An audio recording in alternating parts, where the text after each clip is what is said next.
Hi, and welcome to the Resilience Roadmap program. It's a pleasure to be with you today, if only virtually. For the next 25, 30 minutes, I'm going to share with you some key strategies to help you to cope with what I know is a very challenging time, a time full of change. As if COVID had not been enough, I know that also you're dealing with changes in within your role or changing roles. You're dealing with challenges in how you interact with your clients and your customers every day. How do we cope with those things effectively? Well, I believe the key is resilience, building internal resilience. Now, what does resilience mean? Well, first of all, let's talk about what it doesn't mean. What it doesn't mean is bouncing back from adversity. Well, that's the way it is often framed to all of us. You just have to bounce back. The reality is that's not possible. First of all, there's no going back, right? We're not going to go back to how things were in 2019 pre-COVID. That world is gone. It's over. We're not getting it back for better or for worse. So it isn't the opportunity to go back is not there, and trying to bounce back to what was is a pursuit in futility because it's not going to happen. So what do we do instead? Well, I think instead of bouncing back, we learn to grow and evolve through challenge and adversity. We say, what's going on? What are the changes that are happening? And how can I be as effective or more effective, even though things are different? How do I need to effectively adapt to the new situation so that I can continue to be as effective as possible? That's what we're going to talk about today. And I'm going to share some of my personal and professional story with you through this journey as well, because it provides context for where these ideas come from.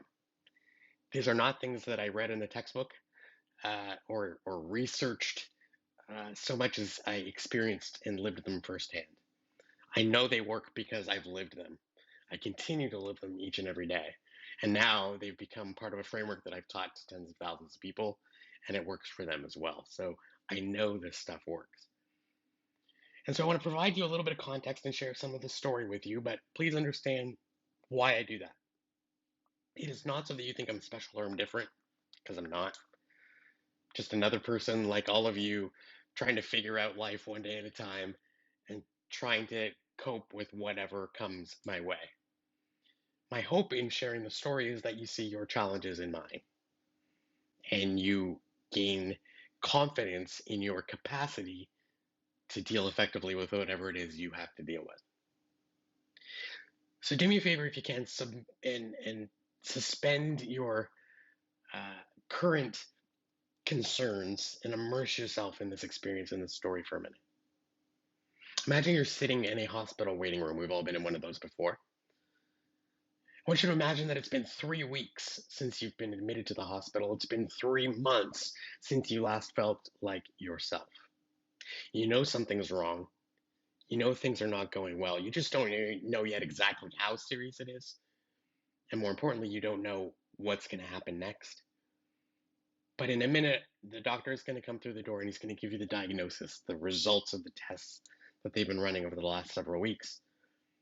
And more importantly, he's going to tell you the plan of action and what's going to happen next. And you're trying to prepare as best as you can, mentally and emotionally, for something, even though there's really no way to prepare for that.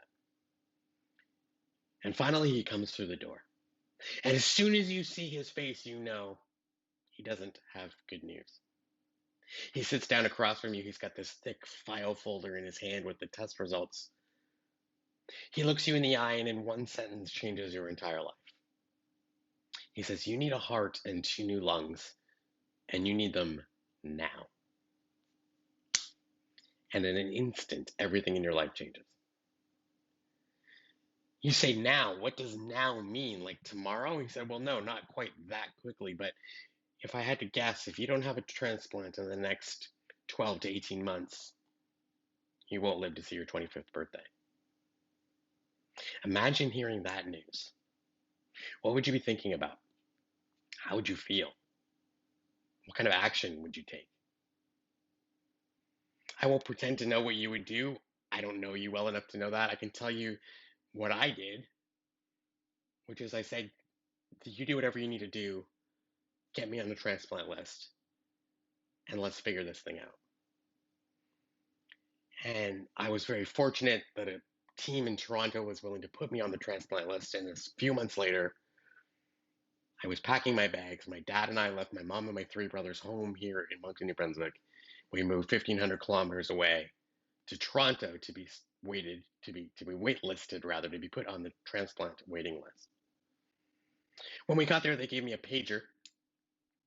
This is where I have to pause for everybody born after the year 2000 to explain what a beeper or a pager is. If you're not familiar, kind of like a one-way cell phone, essentially, right? And they said, look, when we find a donor, this thing's going to beep. Sounded very straightforward, very simple. They said, take this back to where you're staying, keep it with you at all times, and when this beeps, it means we found your donor, come in and have your transplant. But like many things in work and in life, just because it's simple doesn't mean it's easy. And so you take this thing back to where you're staying in Toronto and you wait for it to beep and you wait and you wait and you wait. And months go by and that beeper doesn't beep. Your condition gets worse and worse and worse until eventually doctors say, we need to keep a closer monitor on you because your condition is becoming more serious. We need you to come into the hospital so we can monitor you 24 hours a day. So imagine packing your bags again and walking into this 12 by 12 space, this hospital room. We've all been in one before. There's a bed, an end table, a little 9-inch portable TV. And you walk into this room knowing this is now home. Home for 2 weeks, home for 2 months, home for 2 years? You don't know. You do know, however, statistically speaking, you're probably going to die in that room. The odds of finding a donor for you in the short time you now have left are very, very small. How would you feel? What would you be thinking about? What things would be incredibly important to you all of a sudden, and what things that used to be important suddenly wouldn't matter? How would your perspective change? I would love to tell you, as somebody who's known as a quote unquote motivational speaker, that I was positive, or I saw the silver lining in the cloud, or whatever it is I'm supposed to say. The reality is, I was angry. I was frustrated. This isn't fair. Why me? What did I do to deserve this? All of those emotions were going through my mind. And for weeks and weeks and weeks, I sat in that room feeling sorry for myself, being resentful and angry and frustrated. And then one day, my mom came into my room. Mom and dad had switched places for the moment, and they did that many times through this journey. And my mom came into my room and she said, Mark, look, you have to make a choice.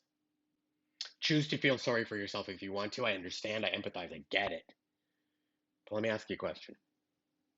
If you keep thinking how you're thinking and feeling how you're feeling, where will you be next week? Or next month? You keep thinking how you're thinking if you like, but I think if you keep doing that, you're going to feel more tired, more angry, more frustrated, more bitter than you do right now. So you feel however you need to feel for as long as you need to feel it. But if I were you, I would start focusing on what's going right instead of what's going wrong, on what you have to be grateful for instead of what you have lost, and on what you control instead of what you don't. How many of us would agree that's pretty good advice? And how many of us maybe have teenagers, young adults at home, or a friend that we try and advise, and we know that when someone's not in the right mood to hear good advice, they just don't hear it. My response to my mom, and I quote, was, whatever.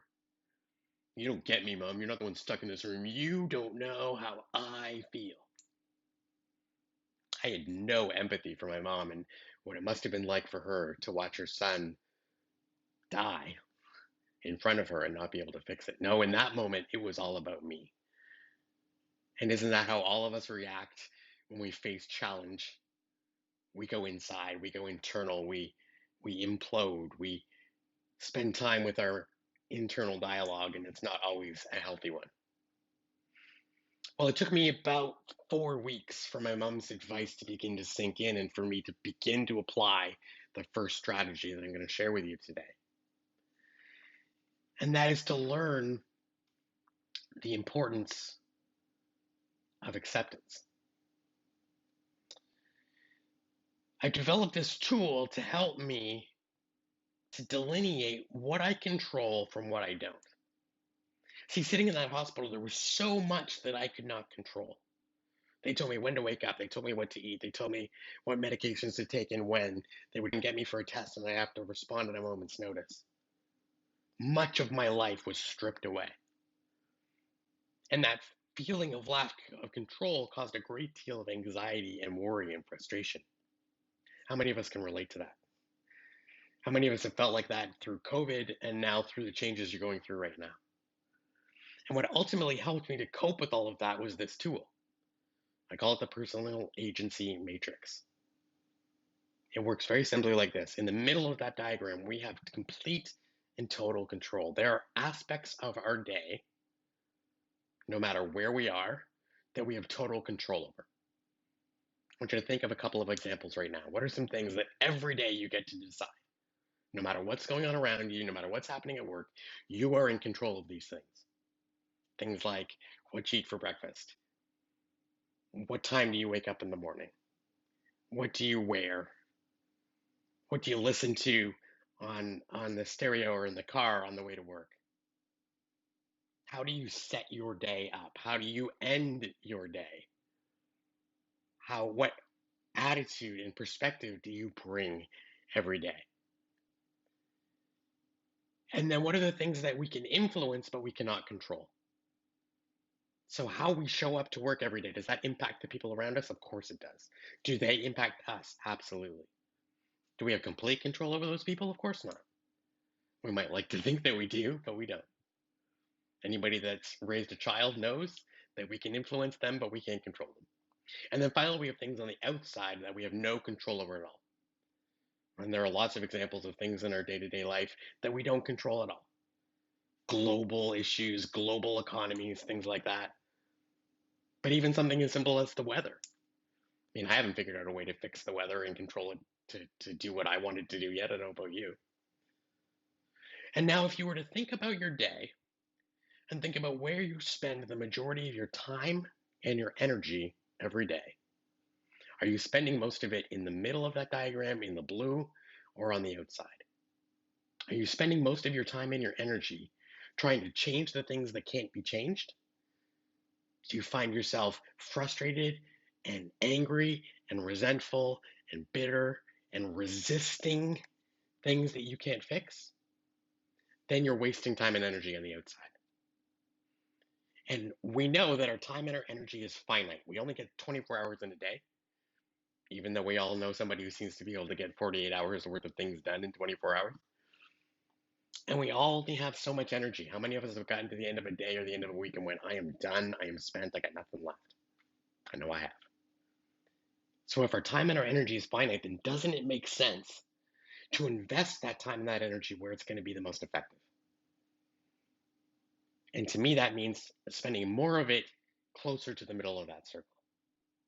What are the things that I control? What are the things that I influence?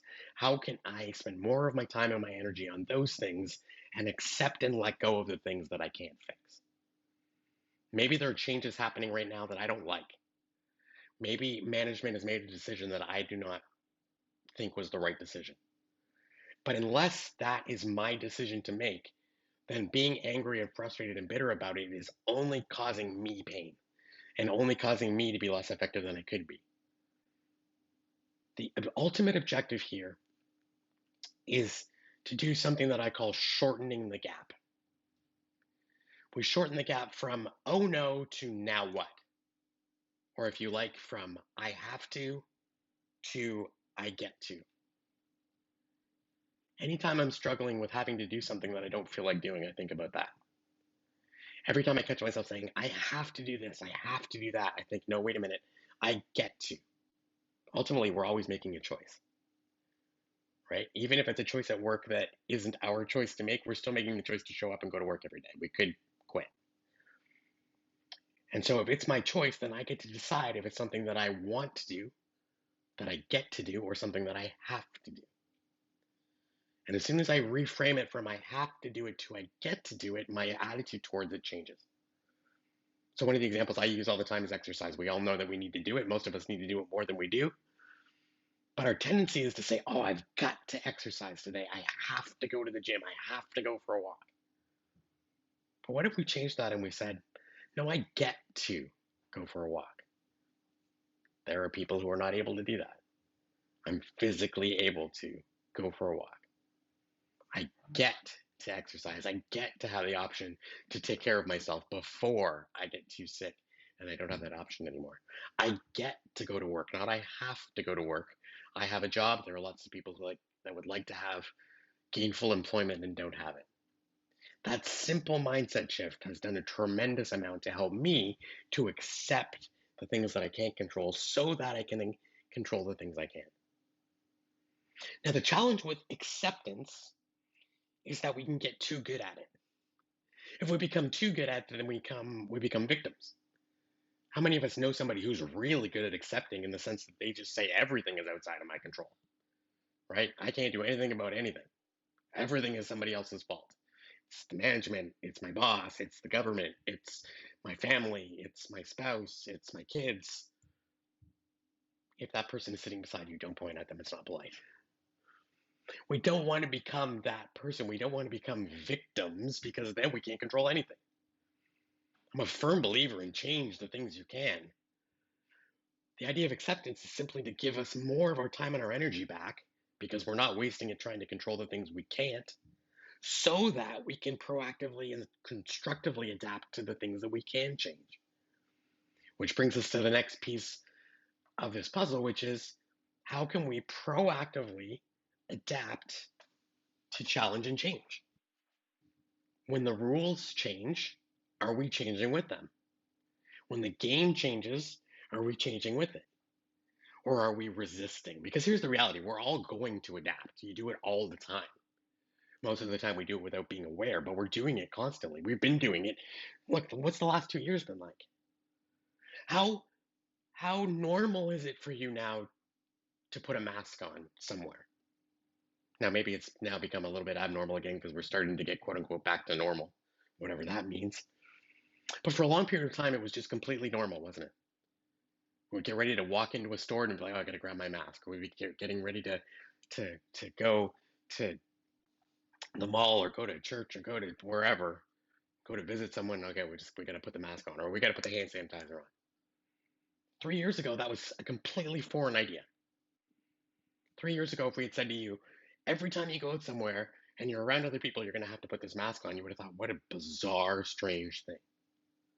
But how quickly were we able to adapt to that? Because we had to. Now, some of us did it more willingly than others. Some of us resisted it more than others, but we all did it, didn't we? Go back a little further. If you've been around for a while and you've been in the work world for a while, you've seen how the way you do things at work has changed. How many of us remember a time when we weren't on our computers all the time? How many of us remember a time when we didn't have smartphones in our pockets all the time? Maybe we were even one of those people who said, I'm never going to have one of those things. And my father in law has still managed to resist. He still has a flip phone. I didn't even think they made them anymore. He's one of the few people I know who still hasn't caved and gotten a smartphone. But for the majority of us, even if we were not tech savvy, even if we were not people who said, I need to have the latest gadget, eventually we said, I guess I'm going to have one of these things because it's the way the world works now and I need to figure out a way to be effective. When the rules change, we have to change the tools that we use. And we're either going to do it proactively or we're going to do it reactively, but we're going to do it. And so to be resilient, my challenge to you is to be at the front of the curve instead of the back, to be one of the people who adapts first rather than last. What is the next thing you see coming? And can you be more proactive in how you adapt to that? Now, why don't we do that? Why don't we just change, frequently and easily? Well, because we don't like it. Fundamentally, as human beings, we have this part of our brain, the reptilian part of our brain that's been around for tens of thousands of years, that sees change as danger. Because there was a time in our history, evolutionarily speaking, where change meant we might get eaten by something. Now, thankfully, we're not in that situation anymore, but that part of our brain is still there. And so we have to work at not seeing change as a dangerous thing, because most of the time it isn't. It might be uncomfortable, it might be different, but that doesn't mean it's bad, it's just different. Here's a really simple example. Sit up in your chair for a second and cross your arms for me. Now, whether you realize it or not, you do this the same way every single time. You've done it the same way your entire life without even being aware of it. And I can prove that to you because I'm now going to ask you to fold your arms the other way. So whichever arm is on top now, I want you to put it on the bottom. Now, the first time you do that, it's almost difficult to figure out where your arms go. And this probably feels a little bit awkward, a little bit different, a little bit strange. But is it painful? Is everybody still okay? Nobody dislocated a wrist or a shoulder? It's just different. And the idea is if we approach it that way without the fear and the anxiety and the resistance, it becomes much, much easier. So as I sat in that hospital room waiting for this transplant, one of the things I realized was in order to be more effective, in order not to go crazy, quite honestly, we were going to have to adapt. I was looking at these 4 beige walls thinking, if this is going to be home, I need to do something about this room. So we started to put up posters on the wall. We started to put up cards that people sent on the wall. We started to decorate the space. We brought in a TV. We brought in my blankets, my pillows to make the hospital bed feel like more like my bed. We brought in my clothes so that I didn't have to wear one of those Johnny shirts, which, by the way, it's 2023. Can we figure out a way to keep those closed? Seems silly to me that we have all this technology and we can't put a Velcro strip down the back of those or something. In any case, we made all of these little shifts, all of these little adaptations that cumulatively created a completely different experience of that hospital room for me. So that after a couple of months, it felt like home. And I had a life that was, while different, still a very quality life. Looked very different than my life did 6 months previous. Wasn't going to school anymore, didn't have a job. I was a full-time patient, and yet I was living a life. And all of those little shifts helped make that more, not only more bearable, but more meaningful. And that's the thing with adaptation. I think a lot of the time we resist it because we think it needs to be this big, massive overhaul of a change, when in fact, little shifts can make a big difference. So, where are the little shifts that you can make in how you work? What are the things you're being asked to do? What are the things you can then do yourself to allow you to do the things you're being asked to do in a way that's more conducive to how you work? Are there things you can adapt to within your environment, ways to do things that are conducive to you that are going to help you cope with that change more effectively? Now, I hear the expression all the time, just think outside the box, think outside the box. Look, that's great. If you want to be creative, think outside the box. The reality is most of us have to work inside a box, don't we? We have managers we have to listen to. We have a bureaucratic framework that we have to work within. We have systems and processes we have to use every day. We're in a box. So I'm not so concerned about thinking outside the box as I am about adapting within the box. How can I make that box feel more like home? How can I make that box feel more conducive to how I like to do things? That's what we did with that hospital room. I'll give you another example. Uh, After my transplant, I came back home and actually worked at Blue Cross for a little while. And I was fortunate to work with great people. I hope that's true for you too. One of them I became friends with. Her name was Janice, and Janice and I became friends over a few months. And one day she asked me if I'd like to go on a blind date with a friend of hers. Now, to be honest with you, I was not particularly interested in going on a blind date. I'd seen some bad reality television and thought like that doesn't sound like me. But I also didn't have any idea where I was going to meet somebody. I wasn't someone that was going to go out to the clubs and the dance bars and things like that. So I thought, like, what's the worst thing that can happen? It's a couple hours out of your life. Why don't you take a chance? So Janice arranged this evening where we were supposed to go on a double date. Her boyfriend and I, her boyfriend and her and I and her friend. And I was told to be at Boston Pizza on Friday night at 7 o'clock, where I was going to meet her friend. And so I showed up on Friday night at 7 o'clock at Boston Pizza, expecting to meet those 3 people. But when I got there, I couldn't find Janice in the restaurant anywhere. I thought this was really bizarre. Janice is always on time. It's right at 7 o'clock. This is strange. And then out of the corner of my eye, I see a hand waving. And I look in the back of the restaurant at a big corner booth. And it's Janice and her boyfriend and her friend and 10 other people. And I look over at this crowd and I think, that looks like an ambush. I'm not going anywhere until I get more information. And I just froze. I stood in place at the front of the restaurant. Janice is looking at me, waving at me to come. And I'm like, I'm not going anywhere until I find out what's going on. And Janice comes over and says, "What's the problem?" And I said, "Oh, who the heck are all those people over there?" "Oh, right," she says, "I forgot to tell you. Uh, my friends are really shy. So to convince her to come on this blind date, I told her it was okay if she invited some of her friends for moral support. I hope that's okay." What? Like, I haven't been on many blind dates in my life, but I'm pretty sure one of the rules is you don't get to bring your own team to the date. And so I find myself in this position where I have a choice to make. Choice number one, run. The restaurant door is right there. That seems very appealing. Choice number two, follow Janice back to the booth and meet this panel of judges who I don't know. We're going to evaluate everything I do for the next 2 hours. And for whatever reason, I decided that day to follow Janice to the table. We had a very awkward 2 hour meal while 10 strangers kind of stared at us while Janice's friend and I are trying to have this dinner. And I guess the day went okay. I mean, it felt awkward the entire time, but other than that, her Janice's friend was lovely.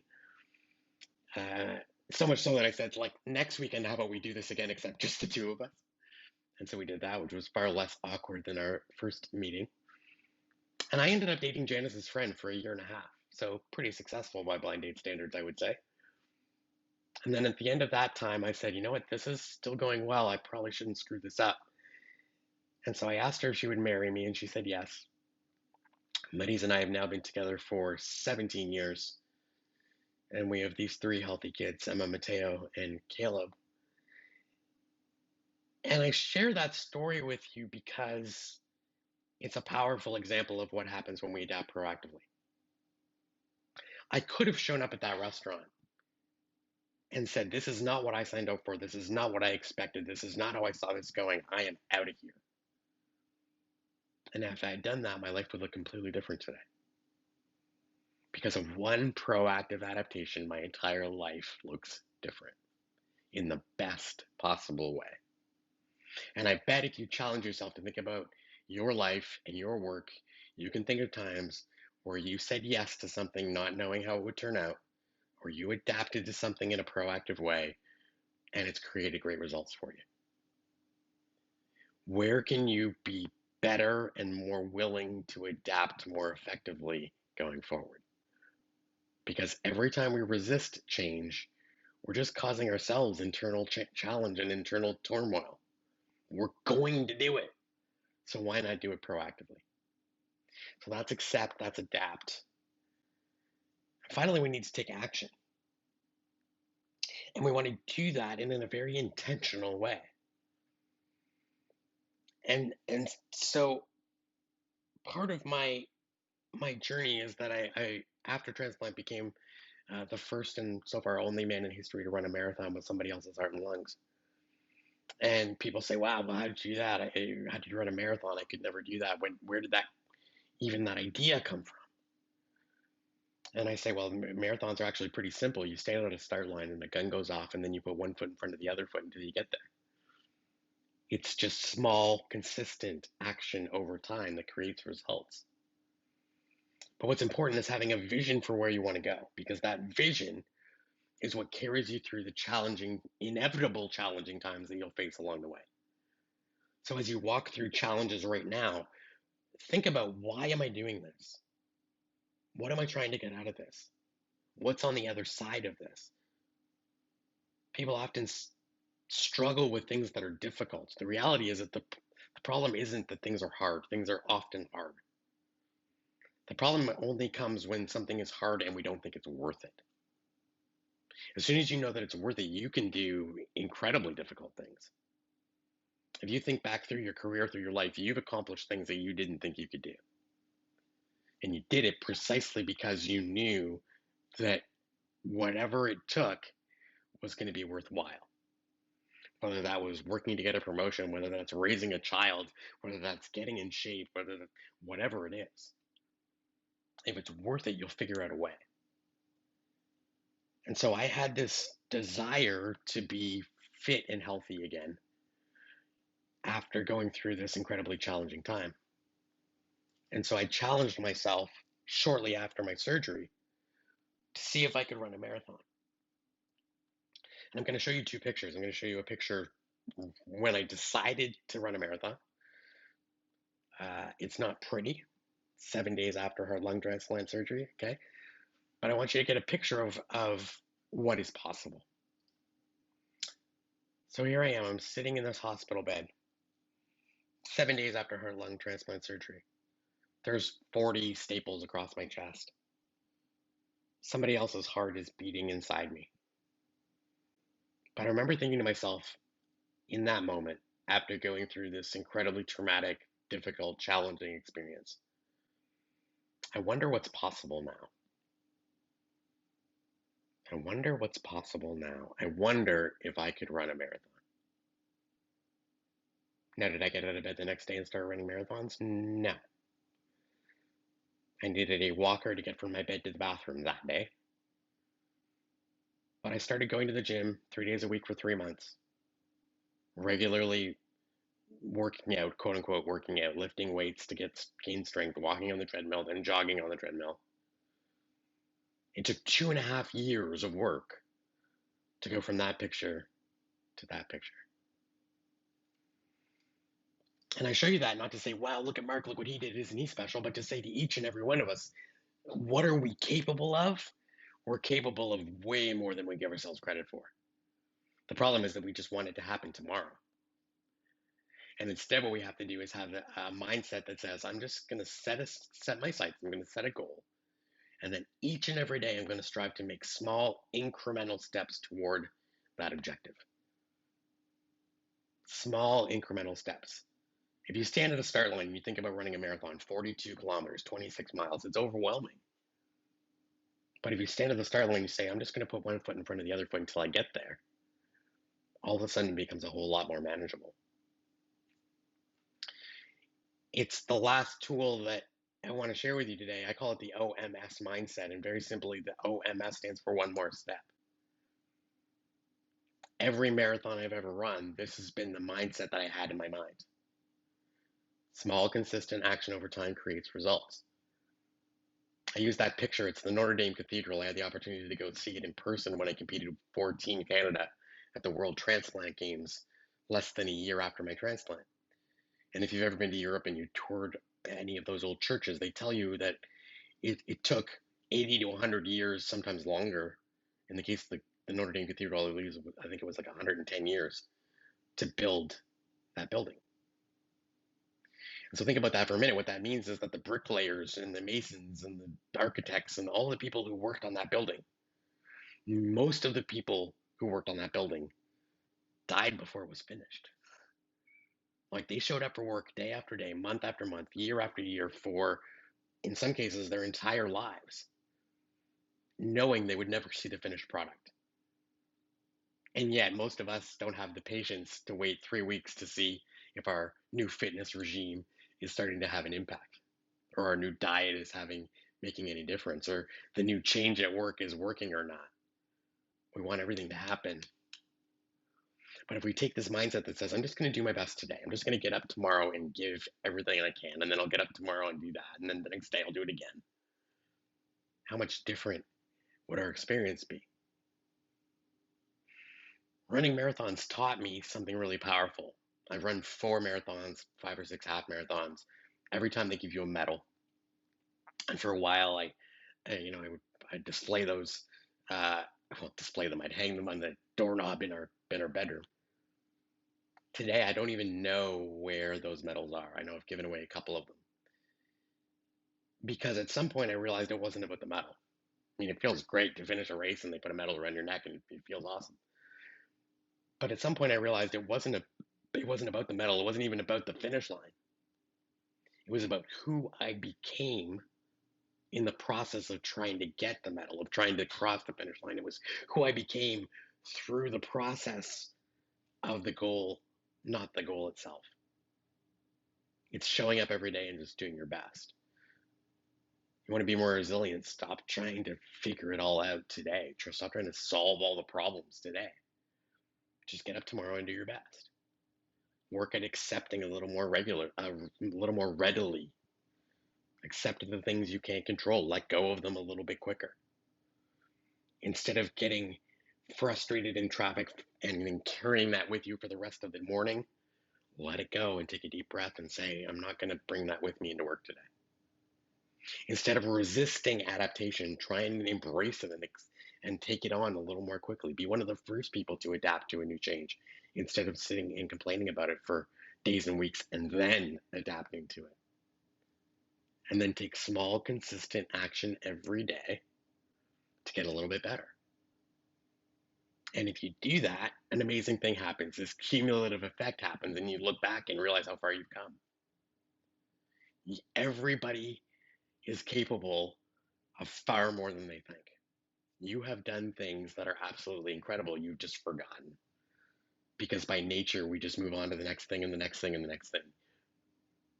An exercise I invite each of you to do the next time you're feeling overwhelmed by a new challenge that you have to face.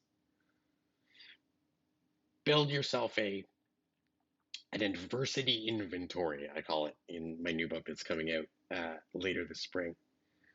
An adversity inventory is very simply, what are the things in your life that you've had to overcome? What are the things in your career that you've had to overcome? Write those down. Make a list. You'll surprise yourself at what you remember that you've forgotten about.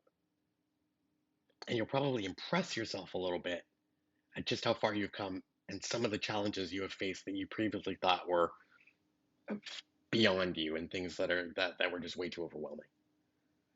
And then once you do that, you can refer back to it. And you can use this phrase that I use regularly with myself, which is, if I can do that, then I can do this. If I could accomplish that thing that's somewhere in my history that I've had to overcome, then whatever this thing is, I mean, 99 times out of 100, this new thing is not the hardest thing you've ever done. You don't know how many times I look back and say, well, geez, it's not getting a transplant. It's not running a marathon. Like, it's tough. But I used that in my business the last 3 years when everything blew up. Look, COVID had impact for all of us, obviously.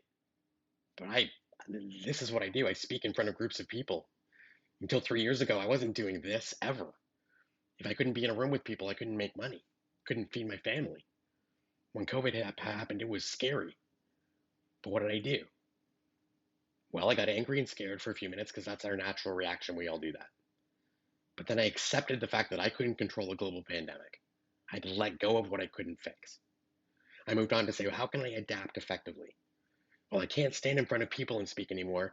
How could I do that instead? And so we started to learn how to do this video conferencing and how to set up a studio. And none of this behind me was there before. And this camera I didn't own this camera, and I didn't have these lights, and I didn't have any of this.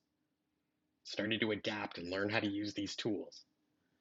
And then I said, each and every day, I'm going to work on learning how to talk to a camera, because this is a very odd thing. And hopefully it looks natural to you, but it's not natural. It doesn't come naturally to you. But each day you get a little better and a little better and a little better. And all of a sudden, 2020 was the worst year I've had in 16 years in business as a speaker for obvious reasons. But interestingly, 2021 was the best year I've ever had. 2022, even better. And in 2021, I never left my house. Everything I did was entirely virtual. Why did that happen? Because I accepted what I couldn't control, I adapted to the things that I could, and then I took daily consistent action to get results. And if you do those things, I think you'll find that you'll be able to cope better with the challenges that you face with your clients and your customers. You'll be better able to adapt to the changing demands of your role or to the new role you have to take on. And you'll enjoy the experience a whole lot more too.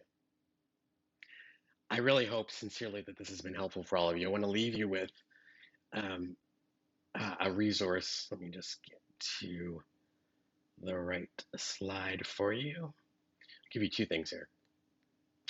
Number one, this is my previous book. My new book will come out in May, but this is the old book. And you can get it for free. If you go to that link, markblack.ca/free book, it'll ask you for your name and your email. You can just punch that in and it'll allow you to download the book entirely for free. 52 weeks to a life of passion and purpose, 52 ideas. I've shared a couple of them with you today, but there are a whole lot more there as well. So I invite you to take a look at that. You can follow me as well on social media, Facebook and Instagram at Mark Black Speaks. You can find me on LinkedIn as well. And you can text and subscribe to that number if you'd like. I send out motivational, inspirational, hopefully, messages once or twice a week via text on that text line as well. So if you're interested in doing that, feel free to do that. And once again, here's where you find me on all the social media channels. I really hope that this has been helpful for you. I hope that there's a tool in there that you're going to use and apply in your work. And please feel free to reach out. You can reach me on any of those social media channels if there's something that wasn't clear, or if you're looking for some additional support to help you apply some of these things. I'd be certainly happy to do that. And I wish you a fantastic 2023. You are more resilient than you know. Take care.